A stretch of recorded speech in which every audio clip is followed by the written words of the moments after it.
Hi there. Now let's see what are the tools required for web development. There are two mandatory tools which are text editor and web browser. A text editor is used to write code and a web browser is used to see what we are building.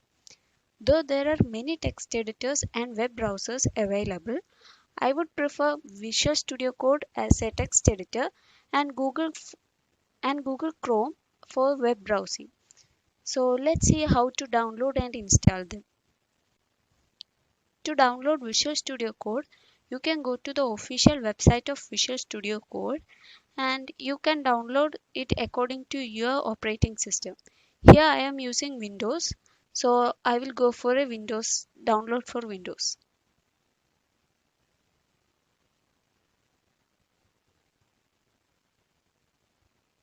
Here we can see Visual Studio Code is getting downloaded. Once the download is completed, go to Downloads folder and double click the Visual Studio Code setup to run it. Accept the agreements and click Next. You can provide the path where you have to install Visual Studio Code, but you can leave it as default and click Next.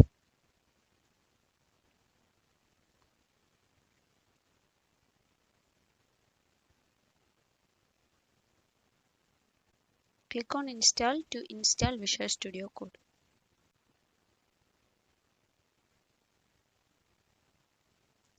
Click Finish. Now you have successfully downloaded and installed Visual Studio Code. Let's open it to see how it looks.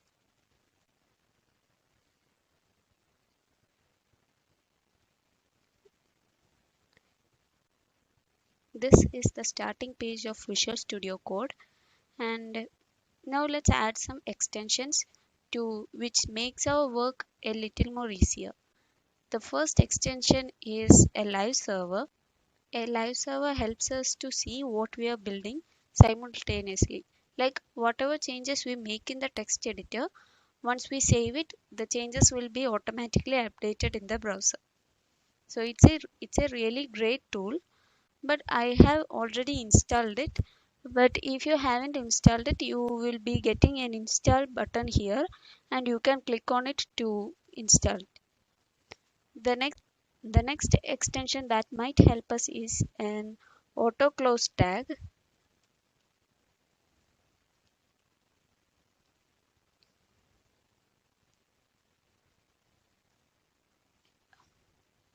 This auto close tag help us to automatically close the tags whichever we have opened.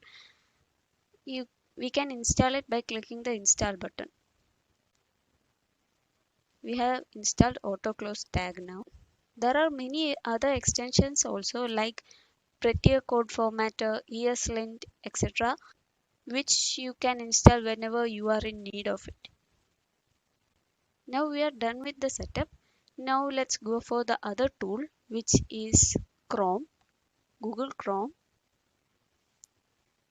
I think most of you might be having this Google Chrome, but if you haven't, please download it the processes are the process is very much similar to downloading and installing Visual Studio Code.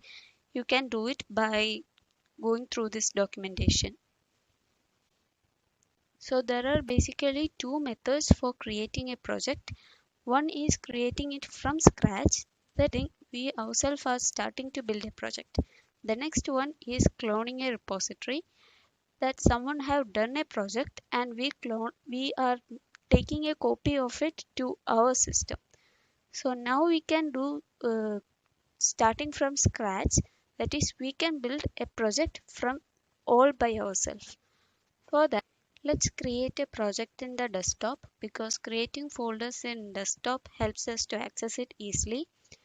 And let's name it web projects. You can name it anything. This name doesn't matter. You can name it anything according to your wish.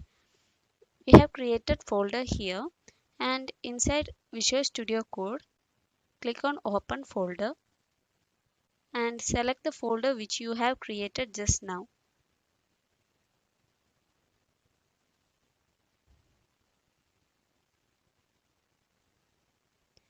We have we have created a folder. Now we can create files inside it. The first file would be always index.html because this is the entry point into a website. Whatever you write inside this will be like a home page. All the other pages will be linked to this index.html. So please make sure that the first page will be always index.html. Let's save it with a name index.html.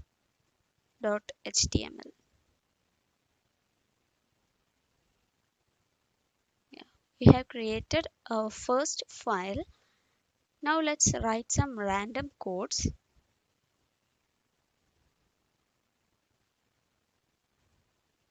Please don't worry seeing these huge lines of code.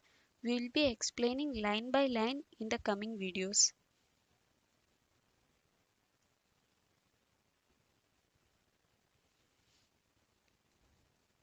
Let's give some random text and save it. To see what we have built, we can either go for open with live server option, or we can view the file from where we have created it.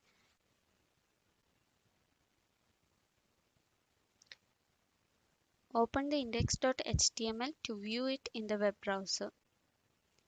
You can see that our text hello world is being written here, and the title document comes over here in the title. So this is a basic idea of web development. Let's see one more thing. Right click and go to inspect. Now we can see the developer tools. We can see the HTML code of this web page. We have a head, a body, and inside the body we have a text hello world. So there are other options also. Down here inside styles, we can see the styles which are applied to this text. There are other options like console, source, network, memory, etc., which we will be covering in the coming videos. So that's all for today, and we will be digging deep into these things in the coming videos. Till then, bye.